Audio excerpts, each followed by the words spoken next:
अस्सलाम वालेकुम। मैं हूं असनाद महमूद NS सर्विसेज से। और आज बात करेंगे हम जो कल रात को लेट नाइट पब्लिश हुआ है गज़ेटा ऑफिशियल में, यानी कि सरकारी गज़ट में कानून आ गया है इमिग्रेशन का, जो कि सिर्फ इमिग्रेशन का कानून ही है, उसमें बाकी और भी काफ़ी ज़्यादा चीज़ें हैं। तकरीबन 500 सफ़े का ये कानून है। तो आप समझ सकते हैं कि वीडियो देर से बनाने की क्या वजह थी।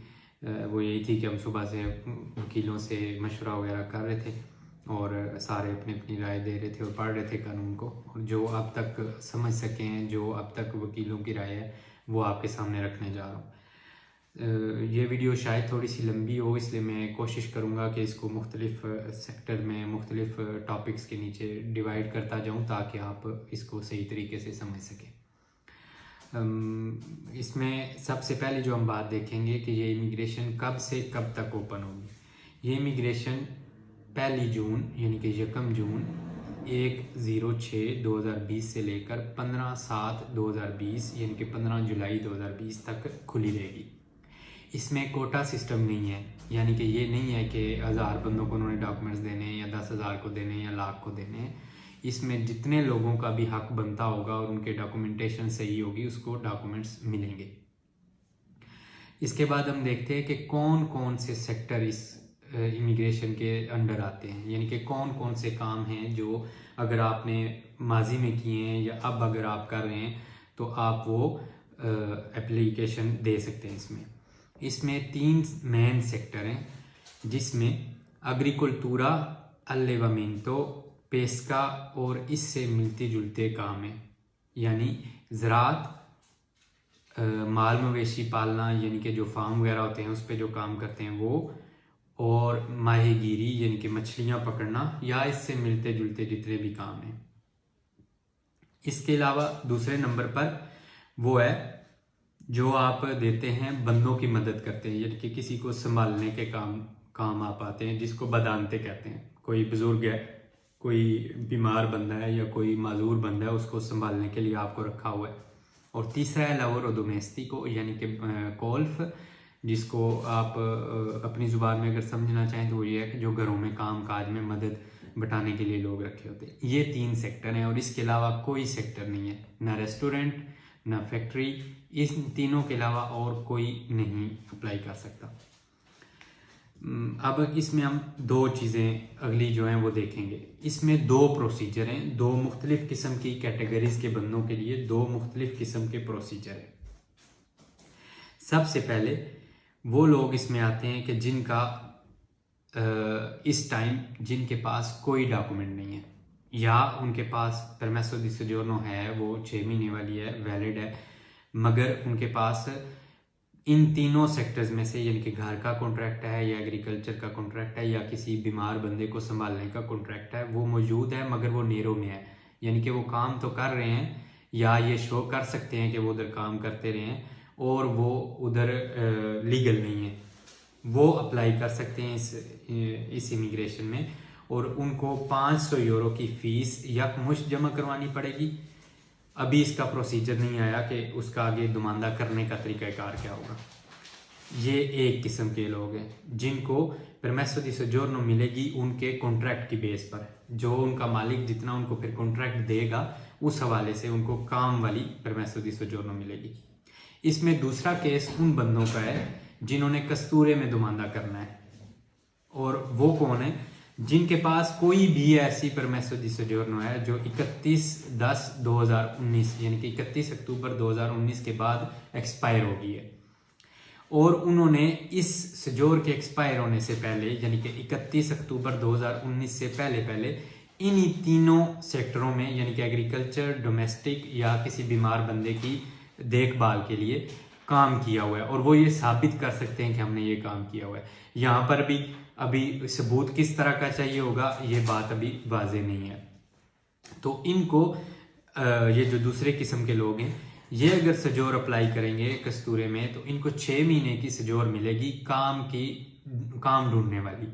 अब यहाँ पर एक मिसकंसेप्शन जो फैलाई गई है वो ये है कि एक दफ़ा आपको 6 महीने वाली काम वाली सजोर मिल जाएगी, उसके बाद कोई भी कॉन्ट्रैक्ट लगा के आप रिन्यू कर लें। नहीं, जब आपको 6 महीने की काम ढूंढने वाली सजोर मिलेगी तो उसके बाद भी आपने इन्हीं 3 किस्म के कॉन्ट्रैक्टों में से कोई एक कॉन्ट्रैक्ट साथ लगाना है, जिनमें डोमेस्टिक, एग्रीकल्चर और बीमार बंदे को संभालने के लिए कोई कॉन्ट्रैक्ट होगा। इसके अलावा अगर कोई आप कॉन्ट्रैक्ट लगाएंगे या 6 महीने के अंदर अंदर आप कोई कॉन्ट्रैक्ट नहीं लगा सकेंगे तो आपकी ये सजोर जीरो हो जाएगी।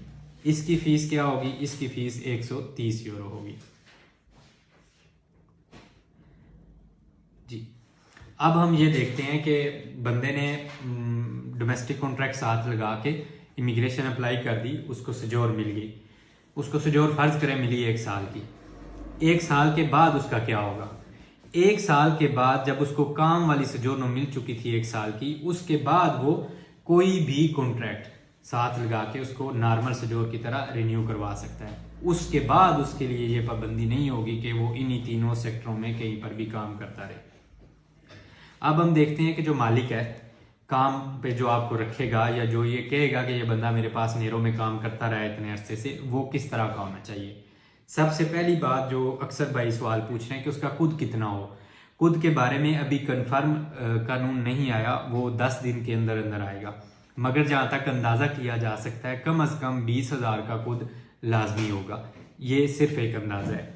दूसरी खसूसियत जो मालिक में होनी चाहिए वो ये है कि उसके पास या तो सेम्प्रे वाली सजोर हो, बगैर किसी मुद्दत के जो सजोर होती है वो वाली सजोर हो, या वो यूरोपियन नेशनल हो, यानी कि यूरोपियन यूनियन के किसी मुल्क के रहने वाला और इटली में रहता हो और काम करता हो, या वो इटालियन नेशनल हो। 2 साल की सजोर वाले या 6 महीने के सजोर वाले मालिक जो हैं वो बंदे काम पर नहीं रख सकेंगे।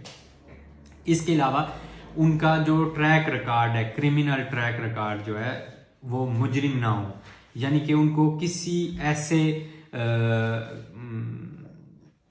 केस में सजा ना होगी हो किसी भी अदालत की तरफ से जिसमें इलीगल इमिग्रेशन का केस ना हो उस पर, या उसके पास नहरों में बंदे रखने का केस ना हो, या इसके अलावा जो बड़े बड़े जराइम में इस तरह का उसके ऊपर कोई केस ना हो जी। इसके अलावा अगली चीज जो हम देखेंगे वो ये है कि वर्कर जो है उसकी क्या खसूसियत होनी चाहिए।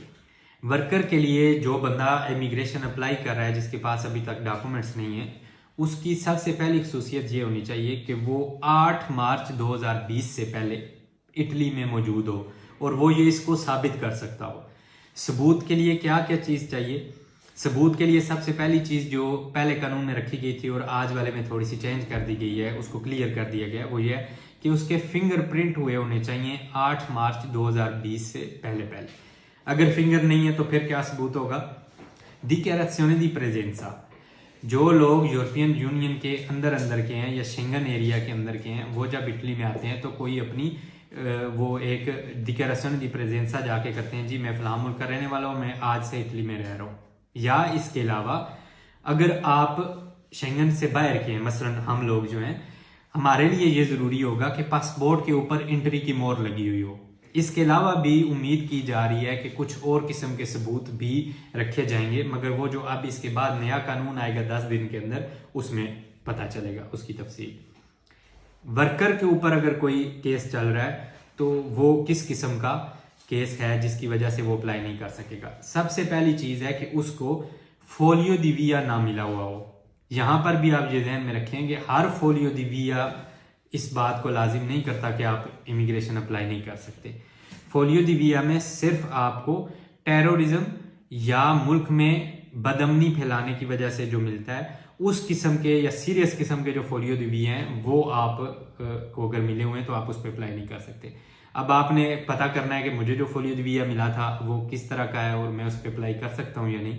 आप वो फोलियो दी विया स्कैन करके या तस्वीरें बना के हमें नीचे दिए गए नंबर्स पर या हमारे पेज के मैसेज सेक्शन में भेज दें, हम चेक करवा देंगे। इसके अलावा खुद वर्कर जो है उसके खिलाफ भी किसी किस्म का केस में उसको सजा नहीं होनी चाहिए। मसलन उसने कोई ये चरस अफीम वगैरह या जितनी नशावर चीजें इस किस्म के किसी केस में उसको सजा ना हुई हो, या उसने किसी की जाती आज़ादी के खिलाफ कोई काम ना किया हो, या उसने प्रोस्टिट्यूशन यानी कि जो सेक्स से रिलेटेड जुर्म आते हैं उसमें उसने कोई उसको सजा ना हुई हो, या उसने बजाते खुद कोई इलीगल इमिग्रेशन में के केस में उसको सज़ा ना हुई हो। इसके अलावा भी बहुत ज़्यादा चीज़ें हैं जिनमें सिंपली उसको ये समझ लें कि उसको किसी बड़े जुर्म में सज़ा ना हुई हो। ठीक है जी। अब हम देखते हैं कुछ ऐसे सवाल जो हमसे भाइयों ने बार बार पूछे हैं और उसके बारे में हमने अपने वकीलों से मशवरा किया है और आज भी पूरा दिन इसी मीटिंग में हम रहे हैं, उसका जवाब देने की कोशिश करते हैं। सबसे पहला सवाल जो बहुत ज़्यादा भाइयों ने किया है वो ये है कि मैं फैक्ट्री में काम कर रहा हूँ, 1 साल से कर रहा हूँ, 2 साल से कर रहा हूँ, रेगुलर टैक्स दे रहा हूँ या रेस्टोरेंट में काम कर रहा हूँ, मेरे पास 6 महीने वाली सजोर है, तो मैं इमिग्रेशन अप्लाई कर सकता हूँ। इसका जो अभी तक हम आपको जवाब दे सकते हैं वो ये है कि आप अभी इंतज़ार करें। फ़िलहाल के कानून के मुताबिक जब तक आपका वो पहला कॉन्ट्रैक्ट चल रहा है जिस पे आप काम कर रहे हैं वो चल रहा है, आप इमिग्रेशन नहीं अप्लाई कर सकते। आपको भी वो काम छोड़कर इन्हीं तीनों किस्म के कॉन्ट्रैक्टों में से कोई एक कॉन्ट्रैक्ट ढूंढना पड़ेगा, या डोमेस्टिक काम वाला या एग्रीकल्चर का या किसी बंदे को संभालने वाला, तो फिर आप अप्लाई कर सकेंगे। मगर इसमें एक एहतियात की ज़रूरत है, आप अभी से अपना कॉन्ट्रैक्ट ना कैंसिल करवाएं। क्यों? क्योंकि ये कानून बना है नेरो में काम करने वालों को बैंकों में लाने के लिए, यानी कि उनको गैर कानूनी से कानूनी काम में लाने के लिए। तो अभी ये नहीं पता कि हुकूमत क्या शर्त रखेगी कि ये जो नेरो का काम है ये कम से कम कितने अरसे से चल रहा हो। मसलन अगर हुकूमत ये शर्त रख देती है कि कम से कम 1 साल से बंदा किसी के घर काम कर रहा हो नेरो में, तो वो अप्लाई कर सकेगा।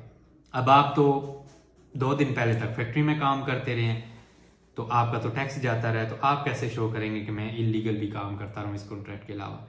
लिहाजा ये एक ऐसी चीज़ है जिसके लिए प्रॉपर आपको भी 10 दिन वेट करना पड़ेगा। जब नया कानून, इसकी जो अमली पहलू आएंगे जिस कानून में, वो जब आएगा तो आपको पता चलेगा।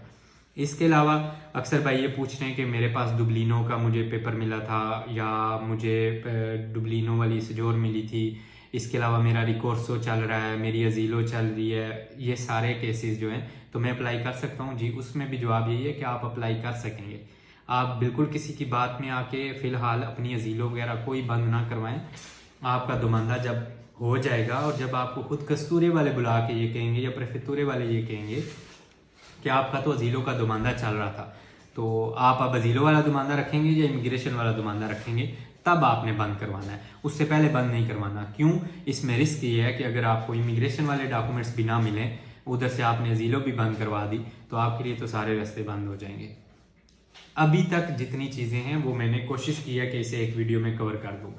वीडियो लंबी हो गई है, मगर इसमें ज़रूरी था कि एक जगह पर मैं आपको सारी इंफॉर्मेशन देने की कोशिश करूं। अब इससे आगे क्या होगा? अब इससे आगे ये होगा कि जैसे आज ये कानून आया है, इसके खुद कानून के अंदर लिखा हुआ है कि 10 दिन के अंदर अंदर इस कानून के अंदर जितनी वजारतें आती हैं वो सारी मिलकर एक नया प्रोसीजर का कानून बनाएंगी, यानी कि जिसमें ये तरीक़ाकार बताएंगे दुमानदे कहाँ पर होने हैं, दुमानदों की इजाफी फ़ीस कितनी होगी, मालिक का खुद कितना होना चाहिए, अगर एक ही घर में 2 बंदे रह रहे हैं तो वो दोनों अपना खुद मिला के मालिक बन सकते हैं या नहीं, दुमानदा किस वेबसाइट पर होगा, दुमानदा कौन कौन कर सकेगा। इसके अलावा बंदे को कहीं जाके ओरिजिनल डॉक्यूमेंट्स देने पड़ेंगे या पासपोर्ट की फ़ोटोकॉपी पर भी दुमानदा हो जाएगा। इस तरह की बहुत सी चीज़ें हैं जिनका अभी तक जवाब देना मुमकिन नहीं है, क्योंकि जब तक प्रोसीजर सामने नहीं आएगा तब तक आपको इसका कोई हतमी या सही सच्चा जवाब नहीं मिल सकेगा।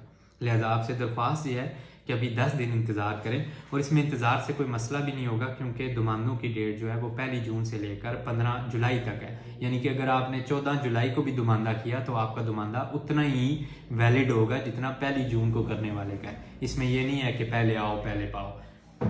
तो अभी इंतज़ार करें। इंशाल्लाह जैसी नई इस बारे में अपडेट्स या खबरें आती रहेंगी वो हम अपने पेज पर शेयर करते रहेंगे। आपको धोखे वगैरह से बचाने के लिए जो अगर आपको कोई मशवरा दिया जा सके तो उसमें यह है कि अगर आप किसी से अभी से बात कर रहे हैं कॉन्ट्रैक्ट के लिए, तो आप उससे क्रिमिनल हिस्ट्री उसकी ज़रूर पूछें कि आपको कोई सज़ा वगैरह तो नहीं हुई। उनकी सजोर ज़रूर देखें कि वो सिंपरे की हो, और उनका खुद अपनी आंखों से खुद देखें कि आपका खुद कितना है। ये 3 चीज़ें फ़िलहाल ऐसी हैं जो आपने लाजिमन देखनी है। दूसरा ये कि बंदा ऐसा होना चाहिए जो आपको जानता हो और आप उसको जानते हो, उसके घर आते जाते कभी कभार आपको उसके हमसायों ने देखा हो, क्योंकि अगर चेक करने आए कि वाकई ये बंदा इधर काम करता है या नहीं और हमसायों ने कह दिया जी हमने तो इस बंदे को कभी ज़िंदगी में नहीं देखा, तो आपके डॉक्यूमेंट रिजेक्ट हो सकते हैं। इसलिए इंशाल्लाह अगले दिनों में हम अपने वकीलों के साथ मशवरे में हैं, जैसे जैसे अपडेट्स आएंगे हम भी आपके दुमानदे इंशाल्लाह पूरे इस पीरियड में हम भी आपके दुमानदे करेंगे, वकीलों के साथ मिलकर करेंगे। तो हम इंशाल्लाह कुछ दिनों तक जैसा ही ये प्रोसीजर सामने आता है कि दुमानदे किस तरह से और कहाँ कहाँ पर हो सकते हैं और कौन कौन कर सकता है, हम आपको अपना सारा जो इन दुमानदों का पैकेज होगा वो एक वीडियो में तफसील के साथ बताएंगे। तब तक अपनी दुआओं में याद रखें और इन्फॉर्मेशन को दूसरों तक पहुंचाएं, वीडियो को शेयर करें। और अगर आपका कोई सवाल वगैरह हो तो आप हमारे पेज पर मैसेज कर दें या इस वीडियो के नीचे कमेंट्स में लिख दें या आप हमें व्हाट्सएप पर मैसेज कर दें। कुछ दिनों से हम आपकी सारी कॉल्स का जवाब नहीं दे पा रहे क्योंकि हमें दिन में तकरीबन 300 से 400 कॉलें मौसूल हो रही हैं। तो आप समझ सकते हैं कि हम ऑफिस में भी काम करते हैं, तो एक दिन में इतनी ज़्यादा कॉल्स का अक्सर जवाब देना मुमकिन नहीं होता। कुछ मैसेजेस भी मिस हो जाते हैं। आप बिल्कुल शर्मिंदा ना हो, शर्म ना करें कि दोबारा मैसेज करूंगा तो कहीं इनको बुरा ना लगे। आप बेशक दोबारा मैसेज कर दें, हम उसको जैसा ही टाइम मिलेगा देख लेंगे। तब तक अपनी दुआओं में याद रखिएगा और पेज पर अटैच रहे। इंशाल्लाह नई नई अपडेट्स आपको साथ साथ देते रहेंगे। अल्लाह हाफिज़।